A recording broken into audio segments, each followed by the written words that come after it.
Okay, good afternoon, ladies and gentlemen. It's gratifying to see so many of you staying back for the last session. I hope we can reciprocate by giving you a very interesting and lively session. I think with speakers, the panelists here, you won't be disappointed because you have Steven Chia. I'm not sure if that's a compliment somehow, yeah, but thanks. The star of talking point.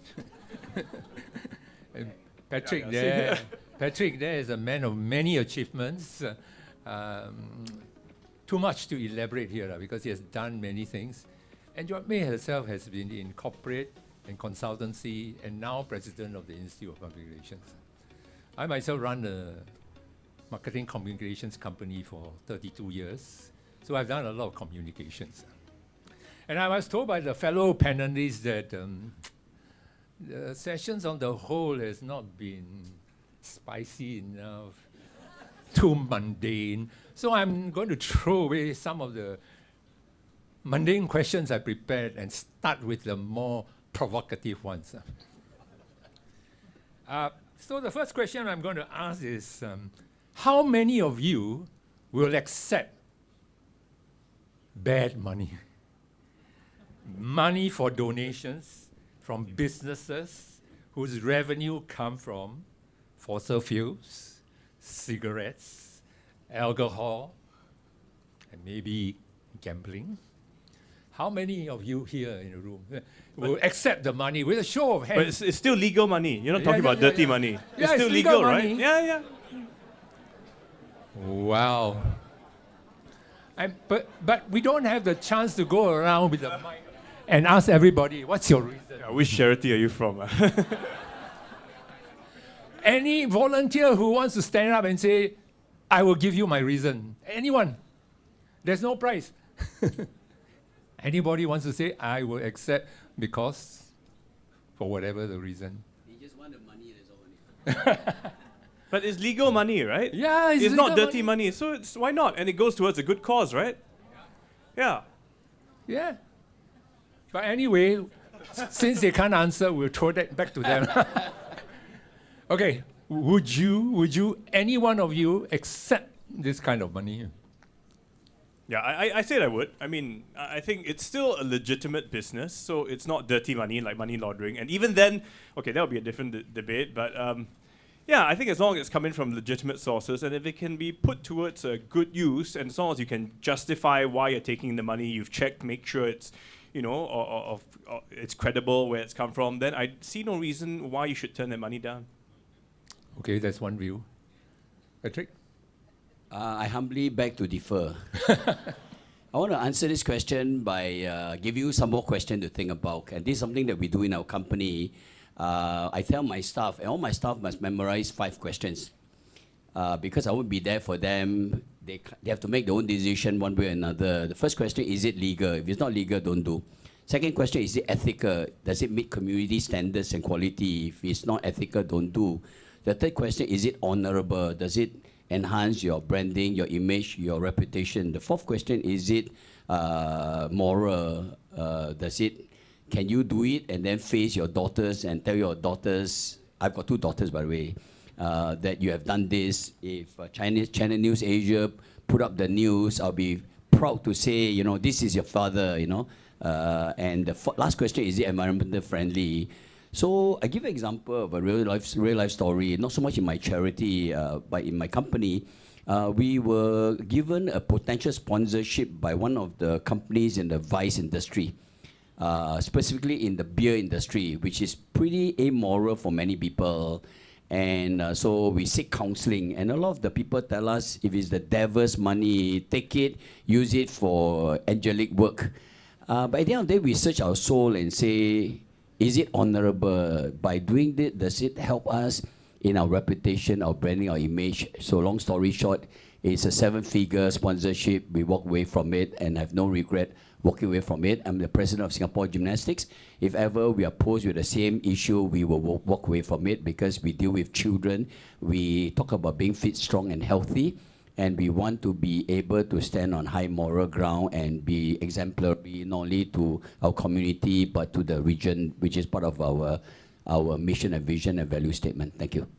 Were you challenged on that? Were those under the association, did they question why you were not taking the sponsorship? The story that I mentioned is not so much about my charity, my association. It was more for the company that I was involved in, or the group of company I was involved in. Of course, we had our own internal deliberation, and we don't know what we don't know, and what we don't know is far, far more than what we know. So we actually seek wise counsel, right?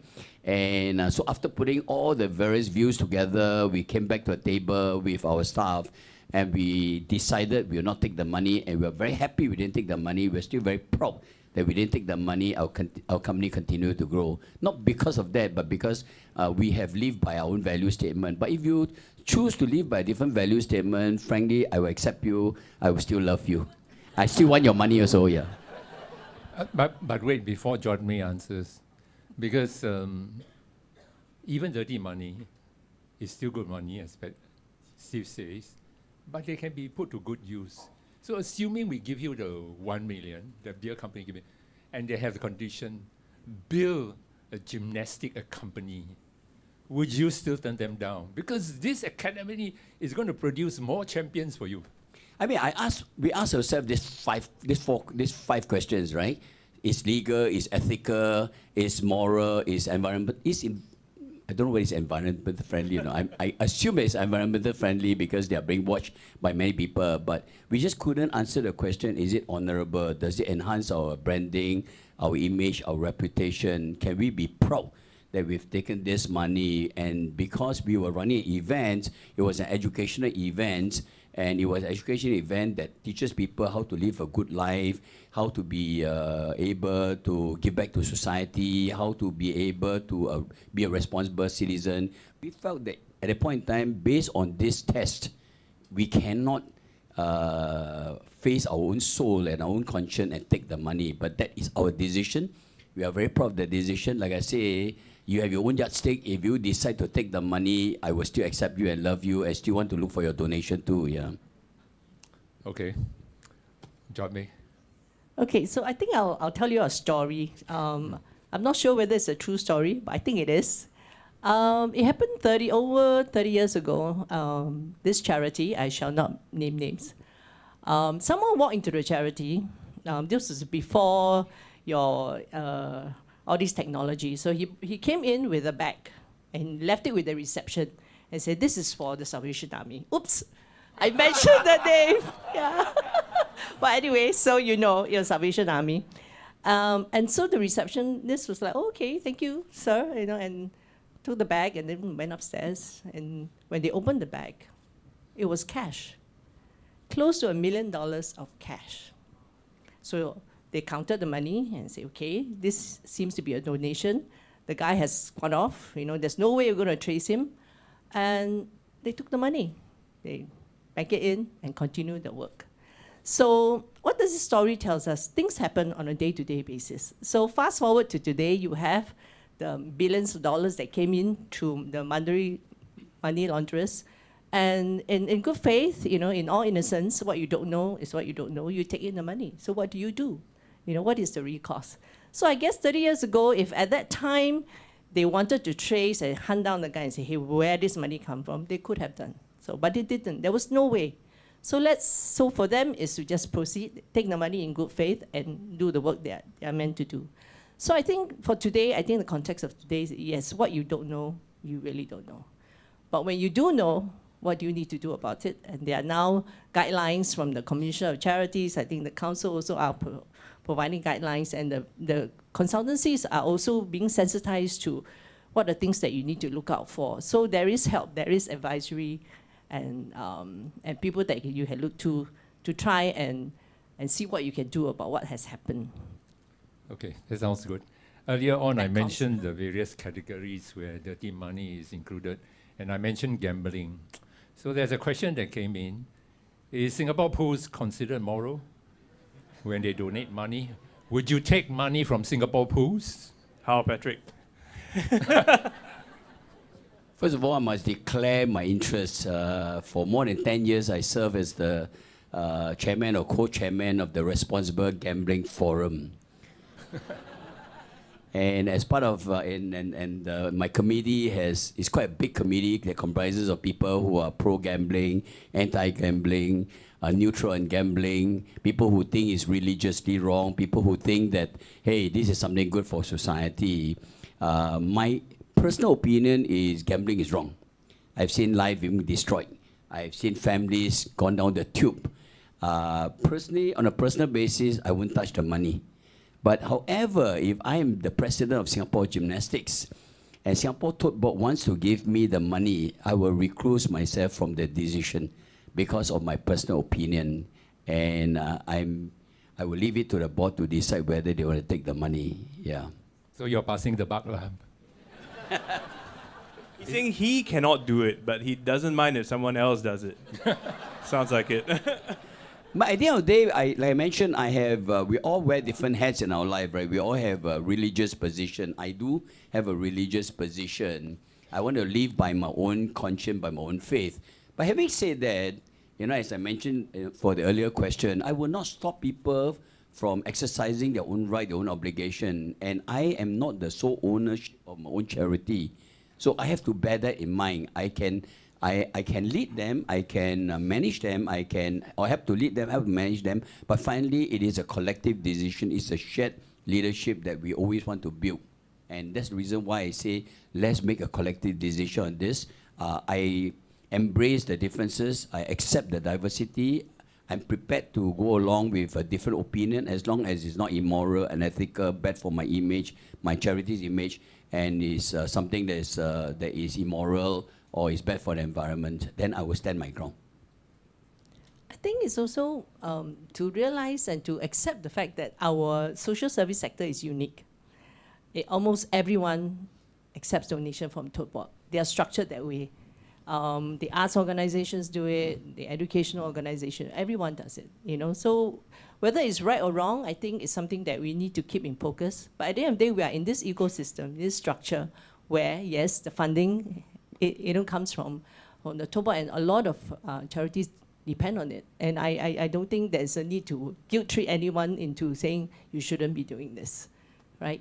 Yeah. So there were a few questions. Sorry, there were a few questions related to this, asking about taking money from Tote Board, Yeah. So, May, you have already touched on it. Okay, Steve? Yeah, no, I was going to say, I think fair enough. Patrick, you have every right to have your own personal view and to declare it and stand firm. I think that is all well and good, and to recuse yourself from that as well. But first of all, we must clarify that dirty money, gambling money, is not dirty money. They're not the same thing. Dirty money is illegal, as in money laundering, right? Which you've all seen in recent cases. And if you haven't, then you should go watch this TV show called Talking Point, which is quite good. Because we did an episode about it. But I think it's again in good conscience. If you've done your KYC, you've done your checks, the money came in, you did everything you should do, you asked the right questions, and then you use the money. I don't think it's any fault of the charity. And I think that's where I know some of you, those who did take money, are a bit stuck now, not sure, knowing what to do. They've left it in a corner, waiting for the government to say maybe got to give it back. But I think the COC, Commission of Charities, basically has some guidelines on terrorism financing and money laundering. But basically it tells you, ask the right questions. And if you did everything you should do to try and find out where it's from, and then the money still came in after all those passed with flying colors, then I think it's no fault of yours. So, but don't say I say lah, just spend it quickly so that it'll be gone, So I think to say gambling money is not dirty money makes it look like it's a binary decision, it's a black and white decision. But I think there are multiple dimensions to this whole thing about gambling, right? It depends. So in the Singapore context, we have this thing called problem gambling, and then recreational gambling. So they have a taxonomy of how you want to get people involved with gambling. So on that basis, I'm in a grassroots organization. I used to be a CGC chairman.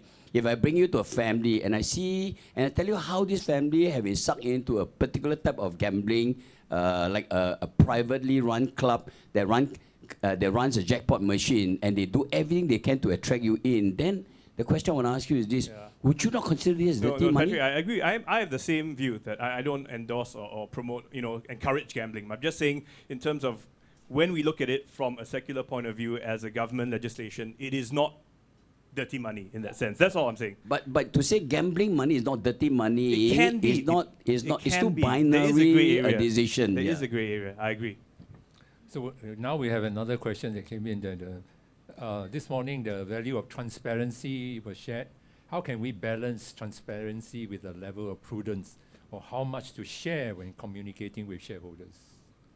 Transparency. So can and you overshare? Are they asking whether you can overshare? No, I mean, because you got to be transparent, but at the same time you want to be prudent about it. Whether you take and then how do you balance with transparency?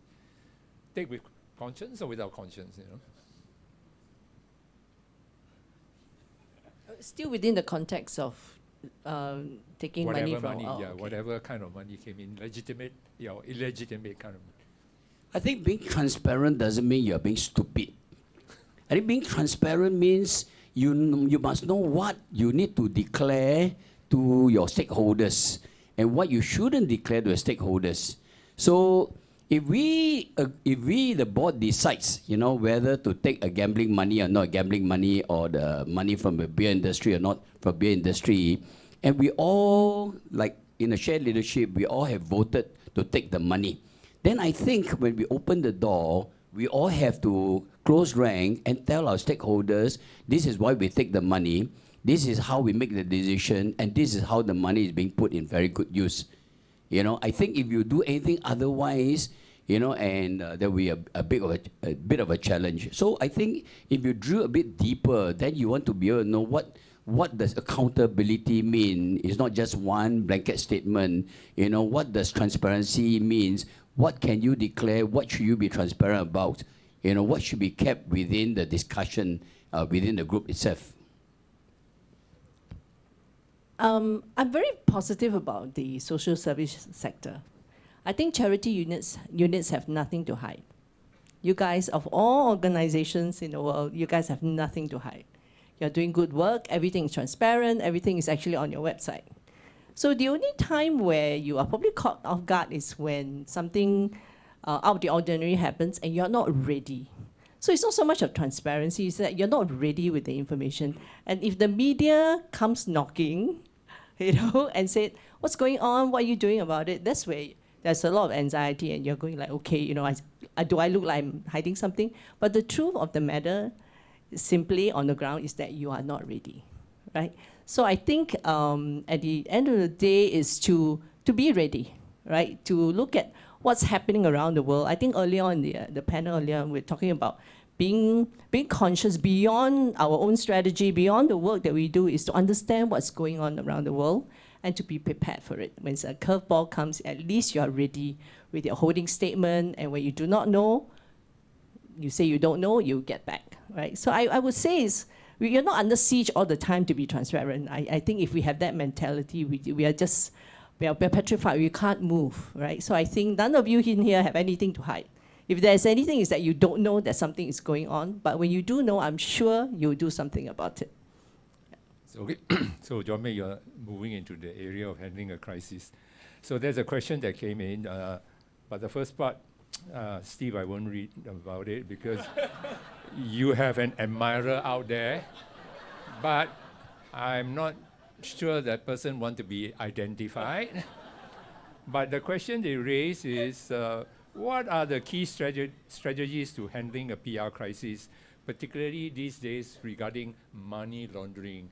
And related to that, I want to raise a question, because these recent cases, how many of your organization have a procedure how to handle money laundering scandals? So, gentlemen, over to you for your formula. What gentlemen? I thought it's ladies first. Anyone, okay, anyone. first you should try and be handsome, that helps. When you face the media, you mean? Yeah. Okay, let's be transparent. Who asked that no, question? no. I want to know who. I think we let the handsome guy answer all the questions. Let me see if my looks will help me in this answer. I think no. I mean, this is part of something we do for media training as well with some companies in terms of crisis management. You want to be prepared for a situation, and this is one of those where a curveball is thrown at your way. How do you respond? How do you react to it? I think there isn't a template answer because it will really differ depending on the situation, the type of company you are, the people you have. But again, it's about sort of being ready, and this is something that we're finding many in Singapore. We're not so used to it. We're not able to confront issues when they occur because we don't know how to deal with it. We don't have a bit of that flair. I always joke, I used to have some people come in and do interviews on the show, and it'd be a great session, lots of laughter, and we'll have a good time, and then they'll leave, and then I'll be like, not much content, huh? Yeah. It's what we call NATO, no action talk only.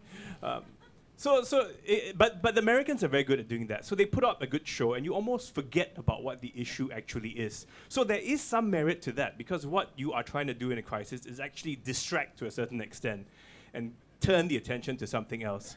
So I would say, basically a strategy is to have something in place in the first place. Whether it's foolproof or not, it's very hard to say. But if you accept that you need to have a strategy in place in the first place, I think that's a good step already. Jomei, you agree with that? Or you should ask him to go and take media training. We also have the Singapore Media Academy where you can go. Okay, so now a more ordinary or mundane question. This person asked, can the panel share how your communication strategies have strengthened your I'm trying to read here. Your stakeholders, engagement. I think Patrick, in the course of the pre-seminar discussion, I think you display a long list of activities you did, which I think did the Gymnastics Singapore proud. Maybe you can share with the audience. I think, first of all, we have to understand that it is humans that make up your organization. It's the people in your organization that make your organization work. So as far as communication is concerned, I'm sure these are three world-class experts here. I will share with you my perspective. Let me pose 3 dimensions of things that we all should look at. Number one is you have to decide between the balance of formal communication, informal communication. I think all the experts are very good at telling us what we need to do, set up website, put up social media. Those are the formal communication. But as far as I'm concerned, it is informal communication that connects us better to our stakeholders, build better bridges and bonds. Why do I say that? Because I wrote a book about the future of the global economy, and I think we all know this. The world is becoming more and more diverse and more divided. And because of the collapse of the information floats, because of AI and the internet, people are a lot more knowledgeable and a lot more sophisticated. And generally, people are becoming more and more demanding, especially in Singapore. So I think it's important for you and I, who are in the business of communication, to go to a ground and build up the bonding. People don't care what you know, as they say, until they know how much you care. So I actually congratulated the previous moderator, Andrew Liew, who suddenly threw the question back to the floor. Because at the end of the day, you have to go to the ground and listen to the ground. The second thing that I want you to consider is balancing between being proactive and reactive. I think a lot of time our communication is very reactive. We decide we want to put up the usual website, the emails, the newsletter, and so on and so forth. But those are to me, very reactive tools. Do you actually do enough survey, not just once in a year? Do you do survey after every event? Do you bring people out for a coffee talk? Do you have members get together on both a formal basis, informal basis, and then find out from them what is their heartbeat, what do they care about, what are they interested in doing? Okay, and the third thing is, how pragmatic or dogmatic you are. I think most of the tools that we know that we learn from Communication 101, tend to be very dogmatic. We follow the textbook. We do what a consultant tell us. But is this practical enough? Let me give you an example. I think at the end of the day, we all need to know that we are dealing with humans. So do you deal with humans based on the need that you want to fulfill, or do you see them as human with total needs? I think the world is changing. People want to know you care for them as a human, not because, they are donors, you want their money, and therefore you keep selling them because at the back of your mind there's a hidden agenda. People are not stupid, they know. But when they know you truly care for them as a human, then you take your communication to a totally different level altogether. Another thing to consider is whether you are dealing with the current needs or the future needs. So the world is changing very, very fast. Are you thinking about what's coming next, what's coming after, what's coming next? And then get your communication strategy ready to prepare them for the new world or the new era or the future that they are in. So the two words I want to put forth to everybody that you probably have heard before is customerization and customization. How do you communicate to them in a way that make them feel they are the focus of your communication strategy? How do you not only make your communication relevant and useful, but present them in such a way that they understand from their frame of mind, basically? And I think that's something that we need to consider. I don't have the answers in the new world to come. Thanks. Steve, you got just want to add on what Patrick said, because I think it's very important that human touch, that human relationship, the personalization is key. I mean, for many charities or many organizations, people follow people. While they want a good brand company, they also want to follow people. Have you been following, the OpenAI CEO got fired? Have you heard about that? And he's gone to Microsoft. And at OpenAI, they said, we want to go too. 85% of the company said, we want to quit too because we want to follow this guy. So it can be very powerful. But at the same time, I think we all need to stay relevant. One of the challenges we have in the media industry is how to stay woke. So I'm trying to stay woke by using words like woke, but in other words, how do you connect? Because we know our viewers have changed a lot. Who goes home to watch TV? How many of you say, tomorrow night, 9:30 p.m., I'm going to turn on the TV and watch a show? Yeah, maybe, okay, there are like one person in the room, two people in the room. Most of us just take out our devices as and when we want to watch it, right? So we've had to change the way we engage our viewers. We've had to change the way we format our programs. We used to take a long show, cut out 2 minutes, put it on Facebook. It didn't work. The format wasn't the same. It didn't carry across the same message. So we've had to customize and create content specifically for the different platforms. You got to know who's on Instagram, who's on TikTok, who's on Facebook. So in that way, the same thing applies in the charity sector. I think if you are wanting to appeal to a certain demographic, they may not be donors. These could be the people you want to engage, the beneficiaries as well. You got to speak to them in their language. And I think that is a challenge because many of us who tend to be working in the organizations tend to be older, and you look at it in a different perspective. So I would just challenge and encourage everyone, because it's hard, but to not always kind of feel like we know it, but to be willing to speak to that very young person in the room who says, have you heard of Lemon8? Have you heard of Lemon8?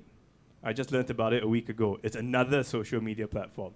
So it changes so quickly in the sense that I think very often our version of long-term planning sometimes gets disrupted a lot along the way. I tell my kids, I don't know what are the jobs of the future.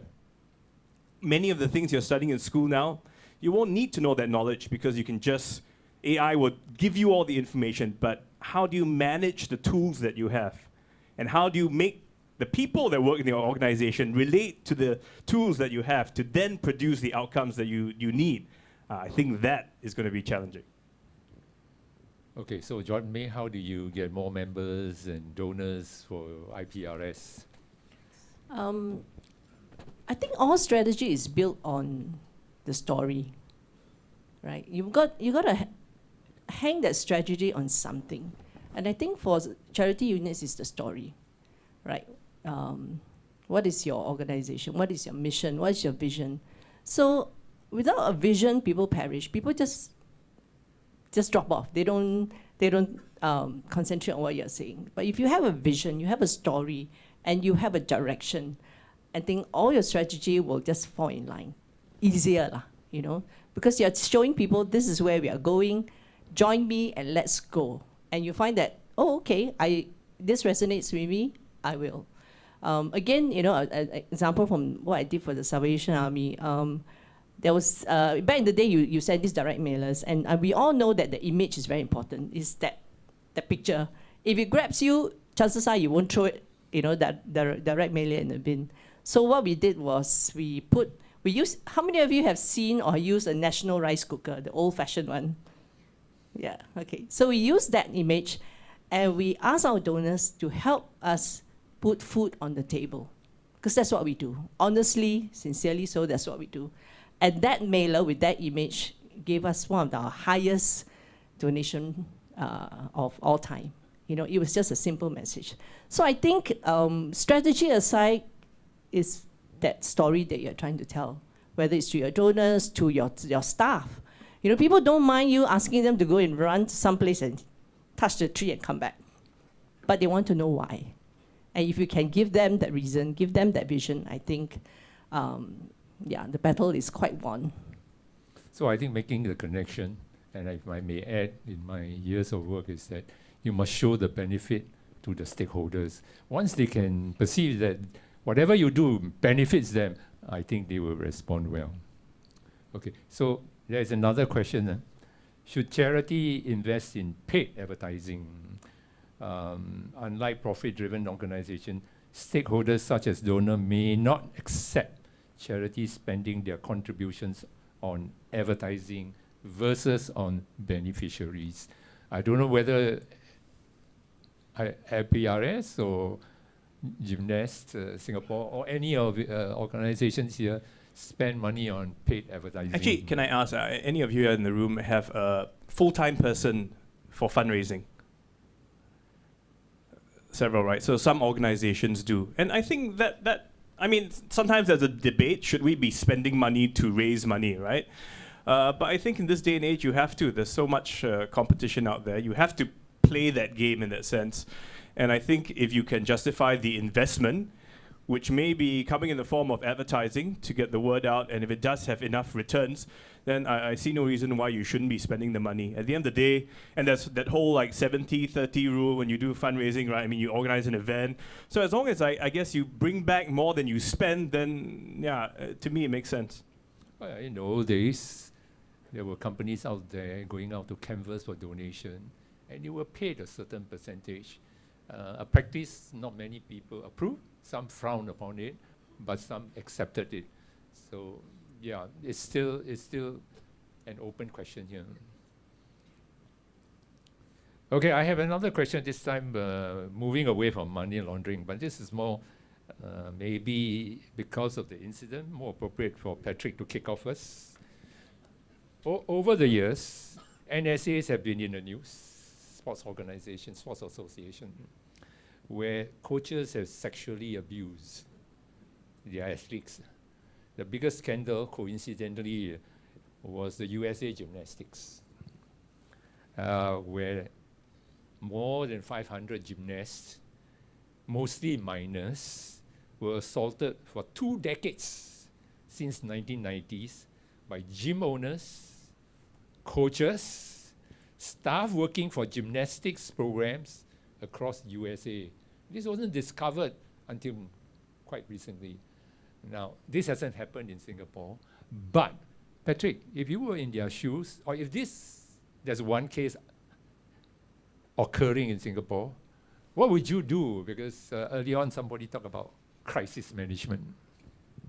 First of all, I have to say that when we read the news, we were really heartbroken because what happened elsewhere inevitably will affect all of us because we're all part of the interconnected world. I want to say, first of all, we have zero tolerance against any abuse, including sexual abuse.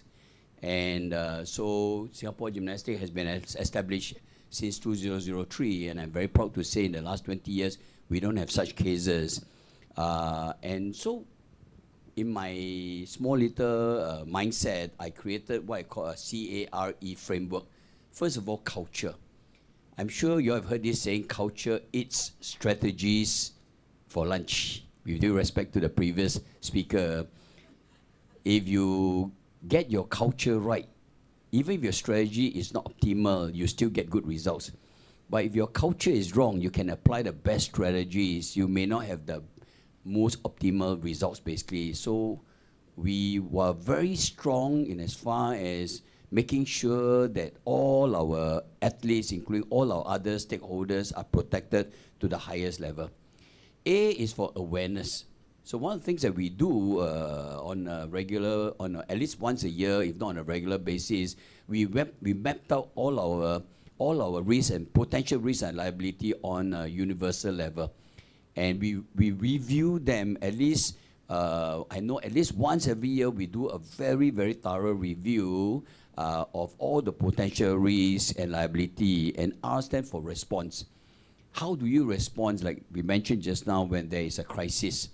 And not just how to respond, but actually practice the response.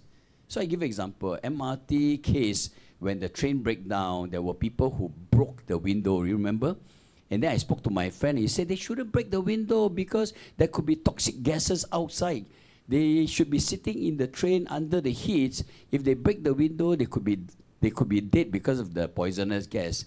So this is a case of you know what to do and you have it in your risk management system, but you never practice the people thoroughly enough to make sure when the tire hit the road, you know how to implement it carefully.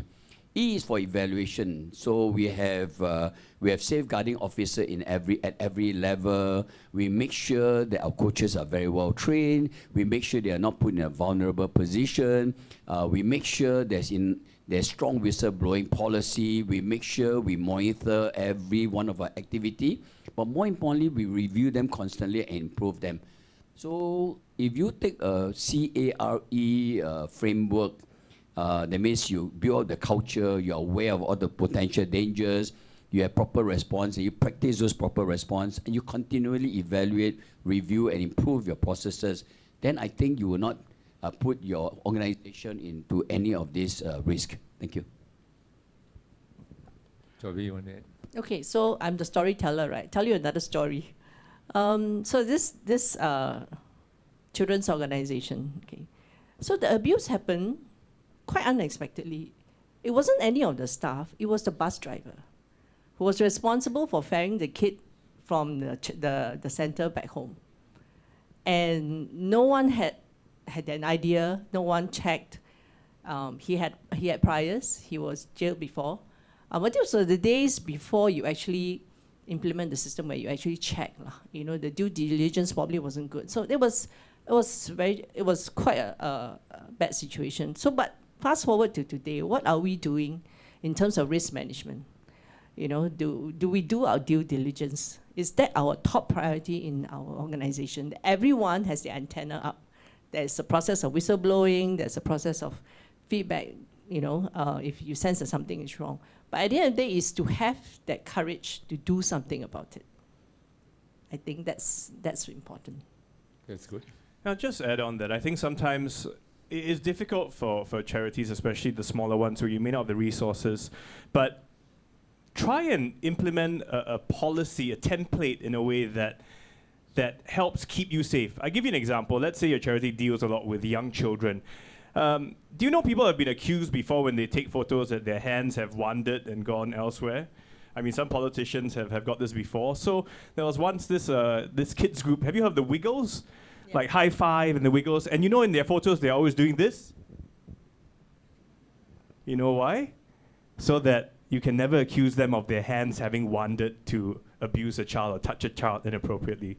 So sometimes simple things that if we implement as the norm in the way we operate can save you a lot of headaches later on. I want to tell a story with regard to what Steve just mentioned. I always believe that anything can go wrong, make sure it doesn't go wrong. So if you go to my Facebook, you see any of my photo images, you always see me put up my hand like this. And the reason is because when my daughter came of age, and they were very, very sensitive where the father put their hand, and I put it up to assure her that your father didn't put his hand on any woman accidentally or deliberately. So it doesn't mean the place was good or the event was good, like just. Steve is very good. So today we have a lot of stories. So anybody in the audience want to tell us an interesting story? please. Anybody? Got any stories to tell us? Raise your hand. We'll pass the mic to you. No? So John May, you have to continue telling stories. Okay, so there is another question. A bit abstract, so see how you all tackle this one. How do we manage communications well when this has become a politically correct world? There are multiple landmines with fault lines in society, and there's a risk of being cancelled, meaning whatever you do, someone is going to slam you somewhere. How are you going to handle this, gentleman and lady? Yeah, it's a very difficult one. I mean, you've probably heard of the multiplier effect. And I've just been doing some research for a talk that I'm supposed to give, and I've termed it the digital multiplier effect. One tweet, one post on Instagram, and the repercussions can be enormous. Ronaldo, how many followers does he have on IG? How many of you can guess? How many? Millions, yeah. Over 600 million. Other celebrities like Selena Gomez, The Rock, over 300, 400 million. One post. That's more than several countries combined. That's how they reach out to people. So you imagine, the repercussions can be serious. And I think that's where, I'm very old school in the way that when I put anything on social media, I highly curate what I put on because I'm concerned about the consequences. Not so much for the younger generation, which has pros and cons, but I think the more we understand about the geopolitics, and no matter what we say, we can't help it, but everything does affect everything else, everything, everywhere, all at once. What's that movie, right? But essentially, yeah, so I think it's more, we have to be very careful in how we communicate. We shouldn't stop, but we just have to ask ourselves that when I say this, I must expect certain responses. Some will be good, some will be bad, some will say, why did you do this? And as long as you can, with good conscience, justify your reasoning for it, you have enough to explain why, then I would say go ahead. Don't be afraid to post something out there, but just expect and know that there will be consequences. Any more to add? If not, we go to add. I think it's just maybe a very practical consideration. When you send out something in words, always check. Scrub your press release, scrub your post, scrub it so clean as you can, that you're untouchable. I think we need to try. So you stay away from talking about age, religion, politics, weight, So these are the things that it's just don't go there, right? So I think it's just common sense when you put out something and that is not use trigger words, and not say things that would come back to bite you, So I think we are mature enough at this level, and even those who are younger than us, in their 20s or 30s doing your comms, it is to really put on your thinking hat and look at something 3 times, 4 times before it gets sent out. For me, I choose to believe that what I don't know is far more than what I know, and the world is changing very, very fast. Don't assume that what you know is what the world wants. Let me give you a simple example. Even before we talk about how do you respond if you trip into a minefield, do you know what could be a potential minefield? Let me give you an example. How many of you here use TikTok for your charity, for your work? How many of you? So let me give you some statistics. October last month, there are 2.41 million users of TikTok in Singapore. This is 44% of internet users. So you cannot not know what is happening in the TikTok world, because the TikTok world is shaping and influencing the mindset of your stakeholders. And they could also be your potential donors, supporters, participants in whatever activities you are doing. So we need to go out there and find out and know what's going on so that you will not be caught in a minefield. Thanks. Okay. The next question is, would your decision on taking money be different if you are not expected to publicize the donor's cause? Maybe the person who put this question maybe should be publicize the donor's publicity, not cause, right?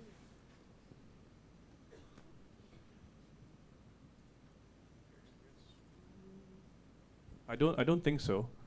I see it as you would still want to know where the money is coming from and whether it comes with, yeah, again, taking it in good conscience. I think whether the donor wants to reveal why they're giving it, who they are and all that is almost irrelevant. Yeah, because I think the recipient would like to publicize it. You take the Straits Times Pocket Fund, they publicize the donation from the donor, hoping to get more people to donate. So publicity is good. I think it's better to decide that there is no more secret left in this world, which means you have to assume that whatever you do, somebody will know, somebody will find out. Now, that does not mean that you must tell them everything, but at least you know that if this information leak out, you are ready to respond to it, basically. So I don't think we all can live behind in secrecy and then think that the world will never know. I think you know when Mark Zuckerberg was interviewed by the Select Committee in America, and one of the questions posed to him was, do you know if I WhatsApp my friend? And he said, not only I know when you call your friend, I have humans listening to your conversation. Humans are listening to you. How many of you use WhatsApp to call your friend or still using Singtel or M1 and stuff? How many of you using WhatsApp? So take it from me, from Mark Zuckerberg, the CEO of Facebook, they are listening to your WhatsApp conversation. There's no more secret. If you want to have secret, use Pigeon to send messages, you know.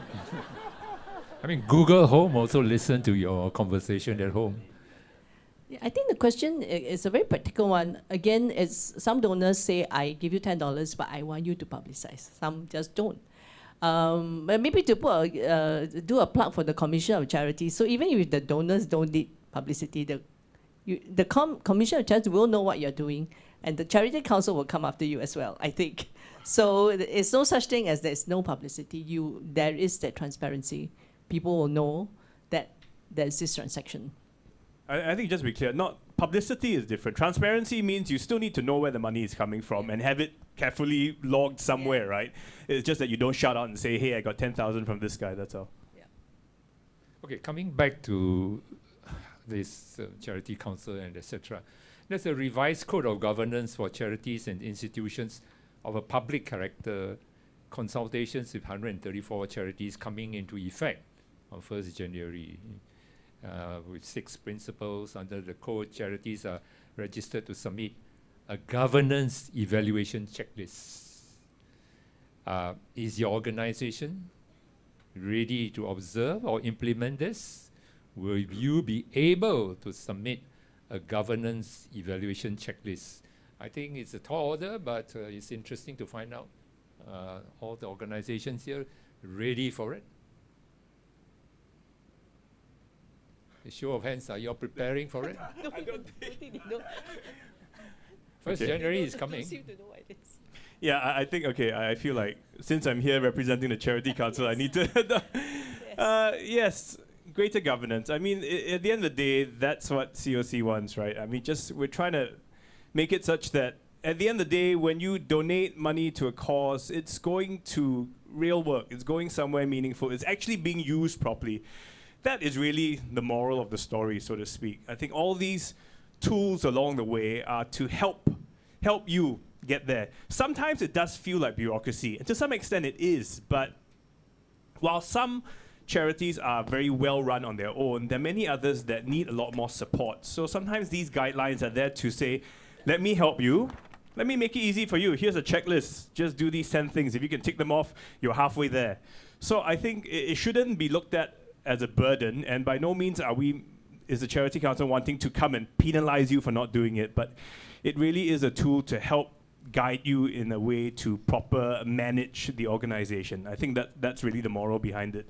So you may not, don't worry if you're not ready now, and Okay, again, don't say I say, but I mean, I seriously doubt we're going to come out and knock on your door. I mean, you may get a call from Desmond saying, hey, but otherwise. I'm actually debating in my mind whether I should answer this question because it will sound like I'm tooting my horn, right? Singapore Gymnastics is an IPC registered charity. We are very rigorous in terms of meeting all the requirements, whether it's the current or even the future requirements. So just to let you know, there is an award ceremony tonight, and we are one of the few association that has won the Charity Transparency Award. Yeah. Hey, actually, So please donate to us. Your money is safe. Yeah, thank you. Now, you want to put up your QR code now? so it's not fair that Patrick made a plug for gymnastics. Steve made a plug for Money Mine. Wrong show, Talking Point. Yeah. so we should ask Job May to publicize the IPRS. Yeah? Okay, on the charity code, so what the IPRS has done is we have worked with the Center for Non-Profit Leadership. So we have come up with a toolkit for you. So if you're confronted with the code, there's a toolkit that we prepare all for you, so you know what to do and you can tick the boxes, because it's the media communications toolkit that comes with all kinds of samples, all kinds of basic strategy for engaging the media, engaging the community. So that's IPRS gift to the charity unit. So the NCO Public Relations was established in 1970. It's a long time. And it started because old guards like Boh Tiong here, they decided to band together and say, I think we need to help each other in the industry. So they registered a society and they were there for each other. I think it's a very similar story to how charity units started. You see a need, you come together, you do something about it. So it's been 50 over years. We represent PR and communications professionals. I'm a retired person, young senior, and I had a long career in PR and comms, and now I'm just giving back to the institute. Yeah. Okay, good. So actually just now we talk about scrutinizing donations, whether it's tainted or not. Many small organizations, many of you are here, they don't have the resources to do it. So, Steve, as representative of the Charity Council, what advice can you give them how to screen donations that are dubious? I don't think there's any, I mean, in the guidelines that they give out, really it's again about asking questions first. Trying your best to find out where the money came from. You say you don't have the resources, but sometimes it's just a phone call, speaking to the person, interviewing them, maybe going online, looking at their LinkedIn account, things which you can do quite easily. And sometimes those will already raise certain alarm bells in your head. So I think it's not meant to be an onerous task, but it's just to use a bit of common sense and say, if this guy is giving me $1 million out of the blue, why? Right?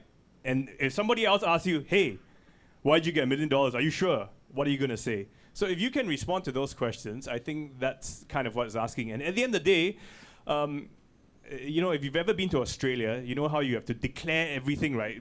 Milk, powder, all that. So, and their commercials always, when in doubt, just declare it. Same thing. Raise an STR in that sense. Okay, we have 5 minutes left, so I think I will try and squeeze in one more questions.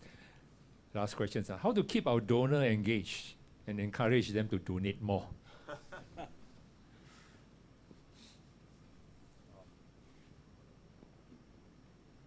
Okay, I'll tell another story. Okay, last story of the day. So again, my experience in Salvation Army. So this donor, very important donor, was angry with us. He was really angry. He sent a letter. In those days, it was a letter. Sent a real nasty letter and say, I'm very unhappy with all of you.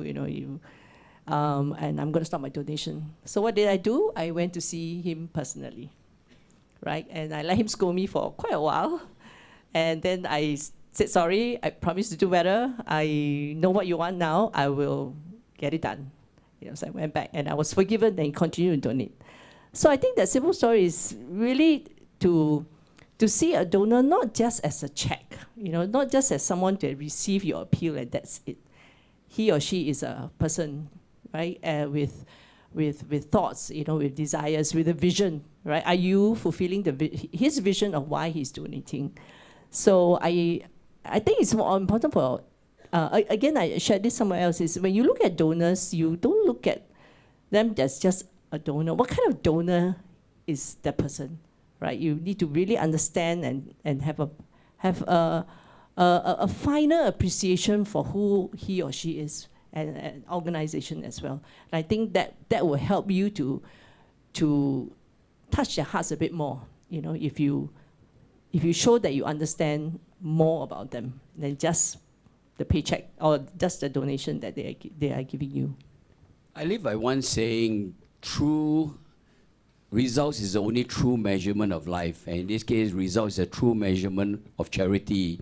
And the most sustainable way of engaging, encouraging your donor is to show them the results. So just a story.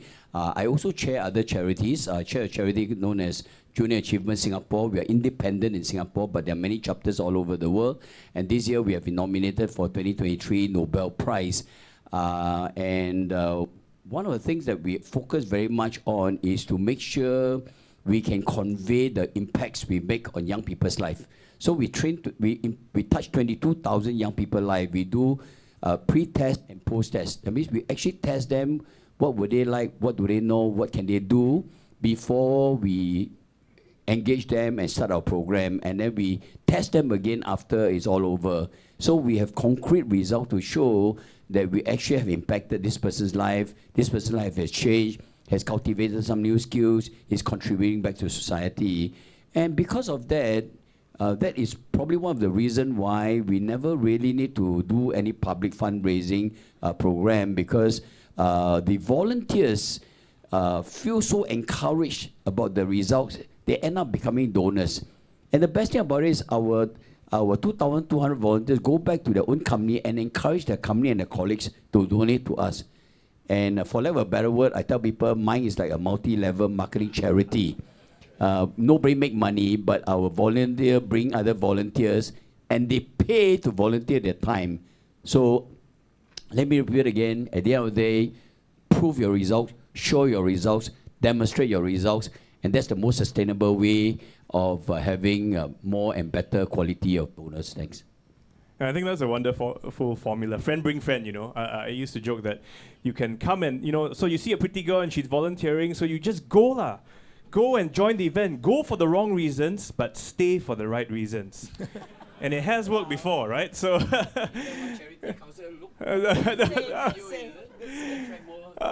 I mean, and to be fair, sometimes the way we see the world is not the same. So our perspective on things can be quite different.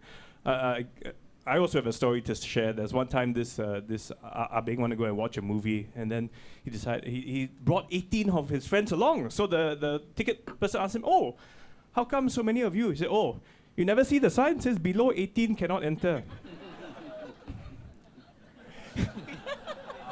Okay. Did that land? It took them a moment, yes. But they got it. But I'm saying sometimes we are too caught up in the way we do things and the way we see the world. We see it, you must do it this way, you must bring in the funds this way. But many of our young people see the world differently. And I give you another, this is a true example. There was one time my boss told me, it was raining heavily, thunder, lightning, and he went to his daughter, who was about 5-6 years old, and said, "Do you know why we see lightning before we hear thunder?"